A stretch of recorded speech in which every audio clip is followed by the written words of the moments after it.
Hello students, আমি আজকে তোমাদের কোর 4-এর মোস্টলি মডিউল 5-এর সি উইড পড়াবো। তোমাদের সিলেবাসে আছে importance of seaweed, culture, harvesting, economic importance and production.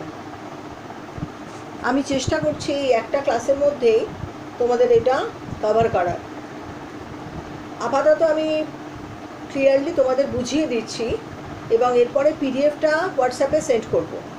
যদি তোমাদের কোনো রকম অসুবিধা হয় তাহলে তোমরা আমাকে কোশ্চেন করতে পারো হোয়াটসঅ্যাপে। আচ্ছা, সিউইড হচ্ছে একটা marine aquatic plant, macro algae যাকে আমরা বলি। ম্যাক্রো অ্যালগি কেন? খালি চোখে এদের আমরা দেখতে পাই।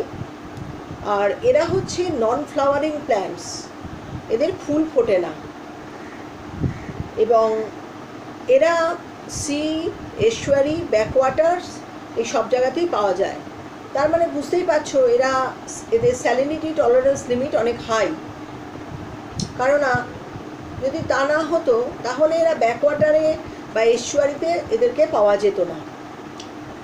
আর জেনারেলি এরা পাথর অথবা রক অথবা অন্য কোনো সাবস্ট্যান্সের সঙ্গে নিজেদের আটকে রাখে। এমনকি এরা এপিফাইট মানে পরাশ্রয়ী উদ্ভিদ হিসেবে অন্য গাছের ওপরও থাকে। এখন এবার আমাদের মনে হবে যে কেন, হোয়াই সিউইড ইজ ইম্পর্টেন্ট। তোমরা জানো অনেকেই যে সিউইডের আমরা যে সমস্ত হার্বাল প্রোডাক্ট ইউজ করি না, এই হার্বাল ওই হার্বাল, নানা রকম হার্বাল প্রোডাক্টের ডিম্যান্ড এবং চাহিদা এবং দাম সবটাই অনেক বেশি। তার ম্যাক্সিমামগুলোই এই মেরিন সিউইড থেকে উৎপন্ন হয়। তাছাড়া অনেক জায়গায় এটা খাবার হিসেবে ইউজ হয়, কনফেকশনারিতে ইউজ হয়। যাই হোক, সেটা আমরা পরে আসছি। আমরা ডিস্ট্রিবিউশনের মধ্যে দেখব যে আমাদের ইন্ডিয়াতে, যেহেতু আমরা ইন্ডিয়ান ফিশারি করি, তাতে দেখব যে তামিলনাড়ু, গুজরাট, মুম্বাই, রত্নাগিরি, কারওয়ার, বিশাখাপট্টনম এই সমস্ত জায়গাতে সিউইড ইজ ওয়েল ডিস্ট্রিবিউটেড। সিউইডের যদি আমরা ইকোলজি দেখি, মানে পরিবেশ, কোন পরিবেশে সিউইড ফর্ম করে, তাহলে আমরা দেখব যে কোনো কোনো সিউইডের লাইফ স্প্যান হচ্ছে 1 বছর, আবার বেশ কয়েকটা সিউইডের লাইফ স্প্যান বেশ কয়েক বছর হতে পারে। নোটে আমি ডিটেলে লিখে দিয়েছি। আর তবে সিউইডের হারভেস্টিং হওয়ার পর, মানে যে সিউইডটা আমরা কেটে ফেলবো, তারপরে তার একটা থ্যালাস বডি থেকে যায়। সেই থ্যালাস বডির থেকেই নেক্সট সিজনে আবার নতুন করে সিউইড তাতে জন্মায়। সুতরাং এই জন্য কিছু কিছু সিউইডকে আমরা পেরিনিয়ালও বলি। পেরিনিয়াল কথার মানে তোমরা জানো, যেটা সারা বছর ধরে থাকে। আমরা যে সমস্ত সিউইডকে কাল্টিভেট করি তার মধ্যে প্রধান হচ্ছে গ্র্যাসিলেরিয়া এডুলিস। গ্র্যাসিলেরিয়া এডুলিস, GRACILARIA, গ্র্যাসিলেরিয়া এডুলিস, EDULA, এডুলিস LIS, সরি, আচ্ছা, EDULIS, এডুলিস। আচ্ছা, এখন মোটামুটিভাবে যা ডাটা আমাদের কাছে আছে, যদিও এটা খুব ওল্ড ডাটা, 1960 শ্রীনিবেশনের ডাটা, তার অনুযায়ী 162 জেনারা and 13 species of seaweeds are available in Indian Ocean, মানে ইন্ডিয়ান টেরিটরির মধ্যে, আমাদের সমুদ্রের মধ্যে। তার মধ্যে কিন্তু সবকটা আমরা ইউজ করতে পারি না। মাত্র 49 স্পিসিস আর ইকোনমিক্যালি সুইটেবল, বা আমরা যেগুলোকে নিয়ে কাজ করতে পারি। এরপরে আমি একটা চার্ট দিয়েছি, দেখো, তাতে দিয়েছি ক্লাসিফিকেশান অফ সিউইড। আমরা সিউইডকে দেখো 3টে ভাগে ভাগ করেছি। একটা ব্রাউন অ্যালগি, যার ফ্যামিলি হচ্ছে ফ্যাগোফাইসি। তারপরটা হচ্ছে রেড অ্যালগি, যার ফ্যামিলি হচ্ছে Rhodophyceae. And the last is green algae, এটা তোমরা সবাই প্রায় জানো, ক্লোরোফাইসি। আমরা ফ্যাগোফাইসির মধ্যে পাচ্ছি, দেখো নামগুলো একটু ভালো করে দেখো, সার্গাসাম উইটটি, SARGASSUM, সার্গাসাম উইটটি, WIGHTII। আরেকটা হচ্ছে সার্গাসাম মিরিওসিস্টাম, MYRIOCYSTUM। মিডিও সিস্টেম, আর আরেকটা হচ্ছে টার্বিনারিয়া অর্নাটা। whereas in case of red algae হচ্ছে গ্র্যাসিলেরিয়া এডুলিস, গ্র্যাসিলেরিয়া অ্যাসিরোসা, পরফাইরা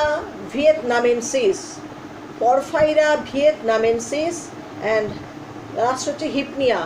এই যে পিডিএফটা তোমাদের পাঠাবো তাতে হিপনিয়া বানানটা ভুল আছে, HY হবে, HYPNEA, আর মোস্ট প্রবলি মিডিও সিস্টেম বানানে CYS হবে, এটা C আছে, ঠিক করে নিও, না পারলে আমাকে হোয়াটসঅ্যাপে জিজ্ঞেস করো।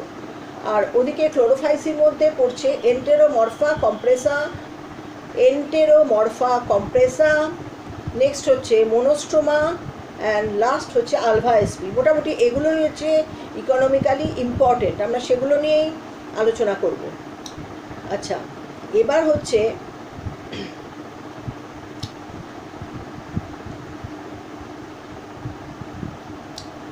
যদি আমরা প্রোডাকশানের দিক দিয়ে ভাবি যে সিউইড আমাদের কি কাজে লাগে, তাহলে আমরা সিউইডকে দুটো ভাগে ভাগ করব। একটা হচ্ছে অ্যাগারোফাইটস, আরেকটা হচ্ছে অ্যালজিনোফাইটস। তো তোমাদের মনে হবে যে অ্যাগারোফাইট বা অ্যালজিনোফাইট কী জিনিস ম্যাম? আগার এটা একটা খুব ইম্পর্টেন্ট একটা মেটেরিয়াল যেটা এই সিউইড থেকে প্রডিউস করা হয়। আর অ্যালজিন, এই দুটোই কি কাজে লাগে বা ইকোনমিক ইম্পর্টেন্ট সেটা আমরা পরে আসছি। আমরা প্রথমে কালচারে চলে আসছি, কালচার অফ গ্র্যাসিলেরিয়া এসপি। এতে দেখো প্রথম আমি পড়িয়েছি ন্যাচারাল এক্সপ্লয়টেশন।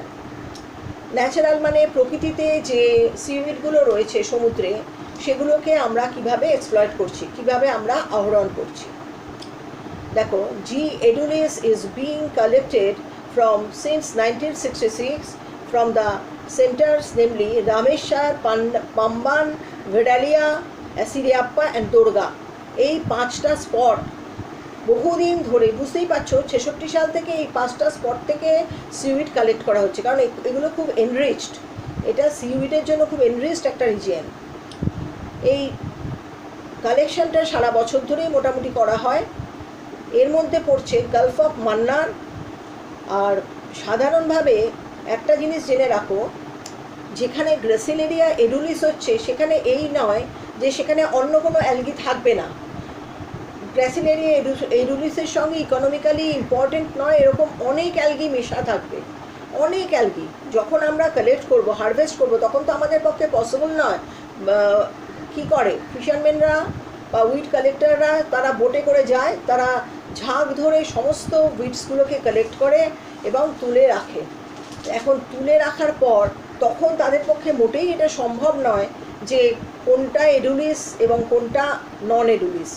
তখন তারা সবগুলোকে নিয়ে এসেই পাড়ে ফেলে, এবং সেক্ষেত্রে দেখা যায় যে ম্যাক্সিমাম কালেকশনের মধ্যে মানে খুবই কম কাজের জিনিস পাওয়া যায়, অকাজের জিনিসই বেশি পাওয়া যায়। দেখো, আমি নিচে লিখে রেখেছি যে যা পাওয়া যায় বা ফ্রেশ অ্যালগিও যা পাওয়া যাচ্ছে তার মাত্র 4:1, আর আনওয়ান্টেড প্ল্যান্টসগুলোকে ওয়েট করে বাদ দিয়ে দিতে হয়। মানে 4:1 মানে ফ্রেশ ওয়াটার অ্যালগি যেটা, তার মধ্যে তো প্রচুর জল থাকে, তো সেই জল ভর্তি অ্যালগি দিয়ে তো কোনো কাজ হবে না। সেই জন্য এগুলোকে কী করতে হয়, সেগুলোকে ড্রাই করতে হয়, এবং ড্রাই করার পর দেখা যায় যে 4 কেজি অ্যালগি যদি আমি কালেক্ট করে থাকি, তার থেকে মাত্র আমার হাতে আসবে 1 কেজি। তা আমাদের চারদিকে যে এই হার্বাল প্রোডাক্টগুলো, তার যে এত দাম, তার যে এত, সেগুলো যে এত এক্সপেন্সিভ কস্টলি, তার কারণই হচ্ছে এই এক তো প্রথমত ম্যানুয়ালি এগুলোকে কালেক্ট করতে হয়, আর 2 নম্বর হচ্ছে 4 কেজি থেকে যদি 1 কেজি পাওয়া যায়, স্বাভাবিকভাবেই সেটা এক্সপেন্সিভ হয়ে যাচ্ছে। তো এই ন্যাচারাল এক্সপ্লয়টেশন। তা আমরা এবার পড়বো হচ্ছে কালচার মেথড। আমাদের ইন্ডিয়াতে 2টো মেথডে কালচার করা হয়, আর জেনারেলি গ্র্যাসিলেরিয়া এডুলিসই করা হয়। এটা CMFR চালু করে। CMFR ফুল ফর্ম তোমরা নিশ্চয়ই জানো, central marine fresh water research institute. আচ্ছা, না সরি, আমি ভুল বললাম, central marine fisheries research institute. আচ্ছা দেখো, তার মধ্যে হচ্ছে প্রথম হচ্ছে কয়ার নেট মেথড। 2টো মেথড আছে, একটা কয়ার নেট মেথড, একটা কয়ার রোপ মেথড। এই জায়গাটা একটুখানি কমপ্লিকেটেড, তোমরা হয়তো বুঝবে না, আমি এখন চেষ্টা করছি বোঝানোর। যদি না বোঝো তাহলে আবার পরে জিজ্ঞেস করে বলে দেবো। Choir net method. কয়ার মানে পরিষ্কার নারকোলের দড়ি, নারকোলের দড়িকে বেঁধে বেঁধে বেঁধে বেঁধে অনেক লম্বা করে জালের মতো করা হয়, এইটাকে বলা হয় কয়ার নেট মেথড। এই কয়ার নেট মেথডের মধ্যে তোমরা নারকোলের দড়ি জানো যে বিনুনির মতো পাক থাকে, সেই পাকের মধ্যে আমি পরে ছবি দিয়েছি দেখিয়ে দেবো, সেই প্রত্যেকটা যে বিনুনির মতো যে জোর তার মধ্যে একটা করে ফ্র্যাগমেন্ট মানে সিউইডের ফ্র্যাগমেন্ট কেটে ভেতরে ঢুকিয়ে দেওয়া হয়, তারপরে টাইট হয়ে যায়। এইভাবে নেটটা তৈরি করা হয় এবং পরে বাঁশের পোল দিয়ে জলের মধ্যে ডুবিয়ে রেখে দেওয়া হয়। দেখো আমি পড়ছি, শুনে নাও। In this method the fragments of seeds are introduced in the twist of the coir ropes. Twist বলতে আমি এই যে বললাম বিনুনির মতো জায়গাটা, সেই কয়ার রোপের টুইস্টের মধ্যে ঢুকিয়ে দেওয়া হয়। হুইচ আর ফ্যাব্রিকেটেড মানেও বলে দিলাম যে বিস্তৃত করে দেওয়া হয়, fabricated in the form of নেটস, জালের মতো করে এই কয়ার রোপগুলোকে জালের মতো করে ছড়িয়ে দেওয়া হয়। These coir nets are tied to wooden pole which are fixed in coastal water. এইগুলোকে বাঁশের খুঁটির সঙ্গে বেঁধে জলের মধ্যে যাতে এরা ডুবে থাকে সেই ব্যবস্থা করা হয়, কারণ জলের মধ্যে ডুবে না থাকলে তো এরা ফুড পাবে না, নিউট্রিশন পাবে না, আর ওপর থেকে সানলাইটও পাবে না। এইভাবে করা হয়। এদের প্রোডাকশানটা দেখো, প্রোডাকশান বলছে যে একটা কয়ার নেট থেকে মোটামুটিভাবে 30 কেজি ফ্রেশ ওয়েট, মাথায় রাখবে ফ্রেশ ওয়েট মানে জল শুদ্ধ পাওয়া যাচ্ছে। আর যদি পেনিনসুলার ইন্ডিয়া, এই পেনিনসুলার রিজিয়ানে মানে দক্ষিণ ভারতে এস্টুয়ারি বা ব্যাকওয়াটারে যদি করা হয়, তাহলে 1 হেক্টর নেট, 1 হেক্টর জায়গা জুড়ে যে নেট, তার মধ্যে প্রায় 1000 নেট থাকে। মাথায় রাখো 1 হেক্টর নেটে 1000টা নেট থাকে এবং তাতে 30 টন করে ফ্রেশ এডুলিস পাওয়া যাচ্ছে। মানে একটা হারভেস্টে, মানে আমি যদি একবার চাষ করি, একবার যদি কাটি, তাহলে 1 হেক্টর জায়গায় 1000টা নেট পাওয়া যাচ্ছে এবং 30 টন করে ফ্রেশ এডুলিস পাওয়া যাচ্ছে পার নেট। তারপরে কতটা প্রোডাকশান হয়, তবু এটাকে মনে করা হয় একবার হারভেস্ট করে, তবু এটাকে মনে করা হয় যে এটা কম। কেননা কেজ রোপ মেথডে কয়ার রোপ মেথডে দেখা গেছে প্রোডাকশানটা এটার থেকে বেটার। যেমন ধরো this type of culture was started in Minicoy lagoon. তোমরা মিনিকয়ের নাম জানো, লাক্ষাদ্বীপ মিনিকয়, সেখানে of Lakshadweep. They give maximum production 31 folds increase over the initial seed material. মানে যতটা আমি যদি 100 টন এডুলিসের সিড মানে ইমপ্ল্যান্ট করি পুঁতি, তাহলে তার 31 গুণ বেশি প্রোডাকশন পাবো। সুতরাং আমরা দেখছি choir rope method is more interesting. Coir rope method is more interesting and most profit making for seaweed culture. আচ্ছা, এখানে একটা গ্যাপ আছে, গ্যাপে একটা ছবি আছে, সেই ছবিটা আমি আগে বুঝিয়ে দিই। ছবিটা তোমরা যখন পাবে তখন দেখতে পাবে যে চারদিকে 4টে বাঁশের রোপ দিয়ে কিরম করে কয়ার রোপ মেথডের মধ্যে এটা, হ্যাঁ এটা কয়ার রোপ মেথড একদম জালের মতো করে টাঙানো আছে। এবং এই যে কয়ার টুইস্টের মধ্যে এই ফ্র্যাগমেন্টগুলো মানে সিড ফ্র্যাগমেন্টগুলো কীরমভাবে আটকে রাখা হয়েছে, এইভাবে জলের মধ্যে ডুবিয়ে রাখার ফলে এরা বাড়তে পারছে। এটাই হচ্ছে কয়ার রোপ মেথড। এই ছবিটা আমি যে ফাঁকা জায়গাটা দিয়েছি এখানটা আঁকতে হবে, আশা করি তোমরা বুঝতে পারলে। দেখো চারদিকে 4টে বাঁশের খুঁটি সেইটা দিয়ে আটকানো আছে, আর এটা পুরোটাই কিন্তু সমুদ্রের জলে সাবমার্জ কন্ডিশনে আছে। আচ্ছা, এবার নেক্সট যাচ্ছি আমরা life span of different seaweed and their peak growth period. হ্যাঁ, আমি বলেছি যে বেশ কিছু সিউইড হয় পেরিনিয়াল, মানে যাদের থ্যালাস বডিটা থেকে যায়, তারপরে সেখান থেকে থ্যালাস বডিটা থেকে যায়, তারপরে সেখান থেকে আবার নতুন করে হয়। আর কিছু আছে সিজনাল। আচ্ছা, যেমন ধরো অ্যাগারোফাইটসের মধ্যে প্রথম পড়ছে গ্রাসিলেরিয়া এডুলিস, আর এদের মোটামুটি থ্রু আউট দ্য ইয়ার পাওয়া যায়। আর পিক গ্রোথ পিরিয়ড হচ্ছে জানুয়ারি টু মার্চ, আর হারভেস্টও এদের করা হচ্ছে জানুয়ারি টু মার্চ এই সময়। গ্রাসিলেরিয়া আর্কুয়েট যেটা, সেটাও জানুয়ারি থেকে মার্চ থেকে অক্টোবর থেকে ডিসেম্বর। এগুলো তোমরা আমরা মনে হয় পড়লেই বুঝতে পারবে। আর অ্যালজিনোফাইটসের মধ্যে পড়ছে, তাহলে আগার পাওয়া যাচ্ছে হচ্ছে মেনলি এডুলিস আর্কুয়েট থেকে, ওয়ারাস অ্যালজিন পাওয়া যাচ্ছে। এগুলো কী কাজে লাগে আমি পরে বলছি। অ্যালজিন পাওয়া যাচ্ছে সার্গাসাম মিরিওফাইলাম, মিরিও সিস্টেম, আর একটা হচ্ছে টার্বিনারিয়া অর্নাটা। এই দুটোর থেকে অ্যালজিন পাওয়া যাচ্ছে। এরা মোটামুটি থ্রু আউট দ্য ইয়ারই পাওয়া যাচ্ছে, আর মে থেকে অগাস্টে এদের হারভেস্ট করাচ্ছে। এবার আমাদের খাদ্যোপযোগী যে অ্যালগিগুলো, এডিবল অ্যালগি যেগুলো থেকে আমরা খাই, তার মধ্যে পড়ছে এন্টেনোমরফা কম্প্রেসা। এরা পাওয়া যাচ্ছে এপ্রিল থেকে ফেব্রুয়ারি হয়ে জুন থেকে অগাস্ট, এবং এদেরও হারভেস্টিং পিরিয়ড জুন থেকে অগাস্ট। এবার আমরা বলবো যে অ্যাডভান্টেজেস অফ কালচার, কেন আমরা সিউইড কালচার করব, what is the purpose for the culture of seaweed. সেটা প্রথম হচ্ছে, দেখো আমি পয়েন্ট করে সুন্দর করে লিখিয়ে দিয়েছি, steady supply of seaweed can be possible. কারণ সিউইড আমরা বুঝতে পারছি ইকোনমিক্যালি প্রফিট মেকিং একটা সাবস্ট্যান্স, সুতরাং যাতে এর স্টেডি সাপ্লাই থাকে, আমরা যে প্রোডাক্টগুলো ইউজ করি যদি স্টেডি সাপ্লাই থাকে, স্বাভাবিকভাবে সেই প্রোডাক্টগুলো একটু দাম কমে যাবে। আর বাজারে এগুলোর প্রচুর ডিম্যান্ড, তোমরা জানো হার্বাল প্রোডাক্টের প্রচুর ডিম্যান্ড, ফুড থেকে শুরু করে কসমেটিক্স থেকে শুরু করে যে কোনো জিনিসের।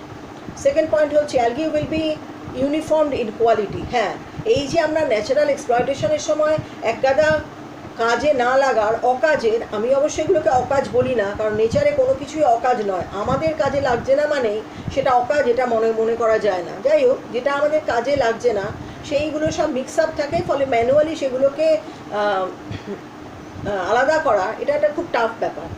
সেই জন্য অ্যালগিগুলোকে যদি আমরা নিজেরা কালচার করতে পারি, তাহলে আমরা গ্রাসিলেরি এডুলিস করে শুধু এডুলিসই পাবো, যদি সার্গাসাম উইটি করি তাহলে শুধু সেটাই পাবো। এই 3 নম্বর হচ্ছে exotic variety may be introduced for cultivation in our water. আমাদের ইন্ডিয়ান ওশনে এক্সপেরিমেন্টালি চলছে যে অন্যান্য দেশের অ্যালগিগুলোকেও যদি চাষ করা যায়। এটাই হচ্ছে কালচারের অ্যাডভান্টেজ, বা তোমাকে যদি বলে প্রসপেক্ট অফ কালচার, তাহলে তুমি উত্তরটা এই লিখবে। এবার প্রবলেম কি? প্রবলেম তো থাকবেই, যে কোনো কালচারেরই প্রবলেম আছে। সেটা কি? ডিজিজ।